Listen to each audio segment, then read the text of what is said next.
زندگی کا سب سے بڑا سفر، سب سے بڑی منزل، سب سے بڑی اچیومنٹ، سب سے بڑی سکسیس اگر تم چاہتے ہو تو اللہ کو اپنی طلب بنا لو۔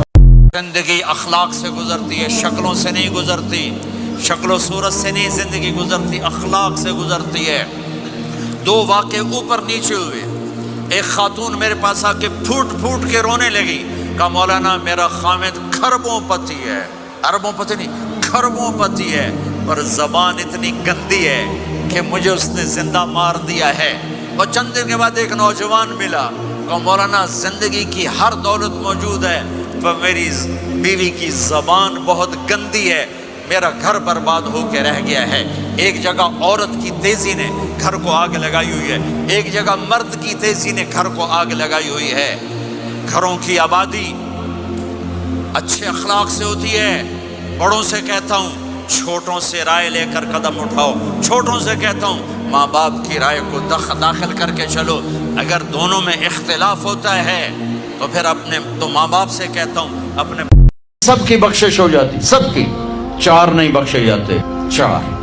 کسی بھائی میں یہ عیب ہے ابھی سن کے توبہ کر لینا، شراب پینے والا، مستقل شراب پینے والا، رمضان میں بخشش نہیں۔ ماں باپ کا نافرمان، ماں باپ کا نافرمان، بخشش نہیں۔ ماں باپ کا نافرمان کے لیے تو میرے نبی نے کہا کہ اللہ ہر گناہ کی سزا موت کے بعد دے گا۔ ماں باپ کے نافرمان کو یہیں سے شروع کرے گا اور آگے تک لے کے جائے گا، یہاں بھی سزا دے گا اور آگے بھی سزا دے گا۔ تیسرا کون ہے؟ رشتہ داروں سے لڑنے والا، کبھی بھائی سے لڑا، کبھی بہن سے لڑا، کبھی خالہ سے، کبھی چاچے سے، کبھی مامے سے، کبھی تائے سے، کبھی پھوپھے سے، قریبی رشتوں سے لڑنے والا اور تعلق توڑنے والا، اس کی بخشش نہیں ہوگی۔ چوتھا کون ہے؟ کینہ رکھنے والا، کینہ، نفرت کے ساتھ ان کے ٹانگیں کھینچنا چاہتا ہوں، اس کو کینہ کہتے ہیں۔ تو یہ چار برائیاں معاف نہیں۔ رمضان میں بہت سے لوگ رشوت لینا چھوڑ دیتے ہیں کہ نہیں یہ ہوں رمضان شریف آ گیا ہے، اور رمضان شریف بھی تو آیا ہے لیکن اصل میں شیطان قید ہوا ہے تو اب کہہ رہا نہیں ہوں رشوت نہیں لینی، مہینے بعد لواں گے۔ ڈنڈی مارنے والا کہتا ہے نہیں صحیح تولنا ہے، پھر رمضان تو بعد کٹھی کسر کر لواں گے۔ وہ کیا وجہ ہے پیچھے؟ ایک تو رمضان کی برکات ہیں اور ایک شیطان کا قید ہونا ہے، اور ایک جنت کے دروازوں کا کھل جانا، دوزخ کے دروازوں کا بند ہونا، اللہ کے عرش کا پہلے آسمان پہ مستقل ڈیرا ڈال دینا، اور پھر اعلان کرنا ہے کوئی بخشش آنے والا ہے، کوئی معافی مانگنے والا ہے، کوئی توبہ کرنے والا ہے، کوئی جنت مانگنے والا ہے، کوئی دنیا مانگنے والا، آؤ مانگو۔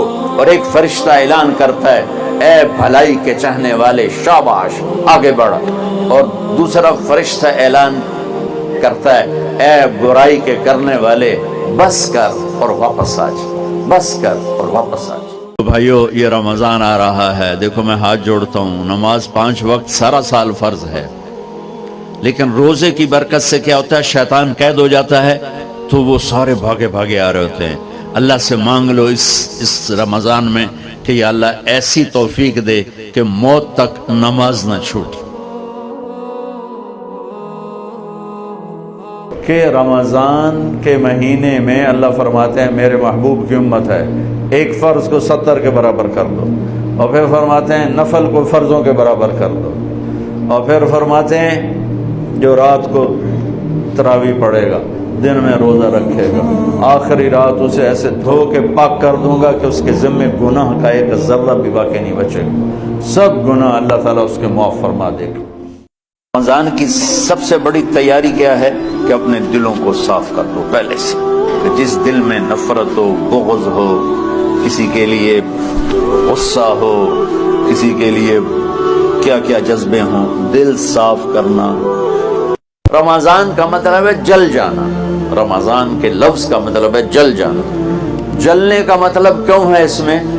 کہ رمضان میں اللہ سارے گناہوں سے اپنے بندوں کو پاک کر دیتا ہے اور ان کے گناہوں کو جلا دیتا ہے، جس سے وہ پاک ہو کر جیسے سونا آگ میں جل کے خالص ہو کے باہر آتا ہے، روزہ رکھنے والا بھوک کی آگ میں جل کے خالص ہو کے باہر آ جاتا ہے، اللہ اس کے سارے گناہ معاف فرماتا ہے۔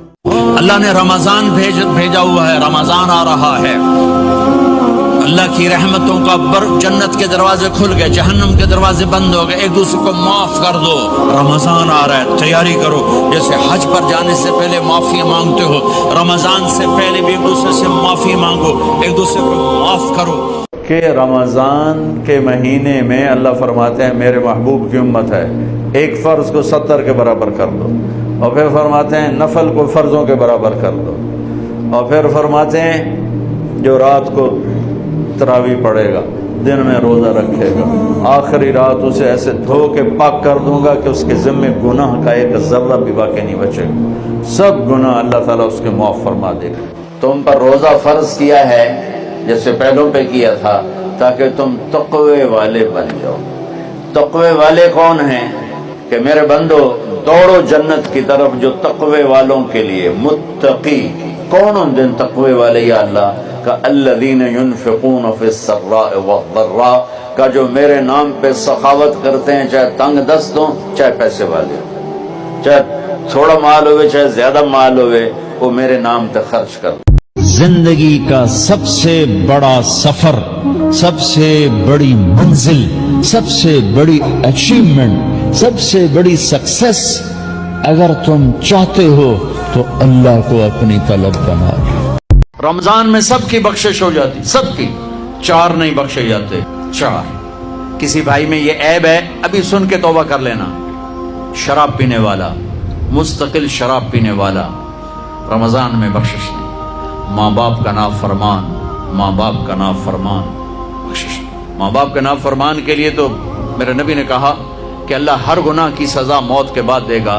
ماں باپ کے نافرمان کو یہیں سے شروع کرے گا اور آگے تک لے کے جائے گا، یہاں بھی سزا دے گا اور آگے بھی سزا دے گا۔ تیسرا کون ہے؟ رشتہ داروں سے لڑنے والا، کبھی بھائی سے لڑا، کبھی بہن سے لڑا، کبھی خالہ سے، کبھی چاچے سے، کبھی مامے سے، کبھی تائے سے، کبھی پھوپھی سے، قریبی رشتوں سے لڑنے والا اور تعلق توڑنے والا، اس کی بخشش نہیں ہوگی۔ چوتھا کون ہے؟ کینہ رکھنے والا، کینہ، نفرت کے ساتھ ان کے ٹانگیں کھینچنا چاہتا ہوں، اس کو کینہ کہتے ہیں۔ تو یہ 4 برائیاں معاف۔ زندگی اخلاق سے گزرتی ہے، شکلوں سے نہیں گزرتی، شکل و صورت سے نہیں زندگی گزرتی، اخلاق سے گزرتی ہے۔ 2 واقعے اوپر نیچے ہوئے۔ ایک خاتون میرے پاس آ کے پھوٹ پھوٹ کے رونے لگی، کہا مولانا میرا خامد کھربوں پتی ہے، اربوں پتی نہیں، کھربوں پتی ہے، پر زبان اتنی گندی ہے کہ مجھے اس نے زندہ مار دیا ہے۔ اور چند دن کے بعد ایک نوجوان ملا، کہا مولانا زندگی کی ہر دولت موجود ہے پر میری بیوی کی زبان بہت گندی ہے، میرا گھر برباد ہو کے رہ گیا ہے۔ ایک جگہ عورت کی تیزی نے گھر کو آگ لگائی ہوئی ہے، ایک جگہ مرد کی تیزی نے گھر کو آگ لگائی ہوئی ہے۔ گھروں کی آبادی اچھے اخلاق سے ہوتی ہے۔ بڑوں سے کہتا ہوں چھوٹوں سے رائے لے کر قدم اٹھاؤ، چھوٹوں سے کہتا ہوں ماں باپ کی رائے کو داخل کر کے چلو۔ اگر دونوں میں اختلاف ہوتا ہے تو پھر ماں باپ سے کہتا ہوں اپنے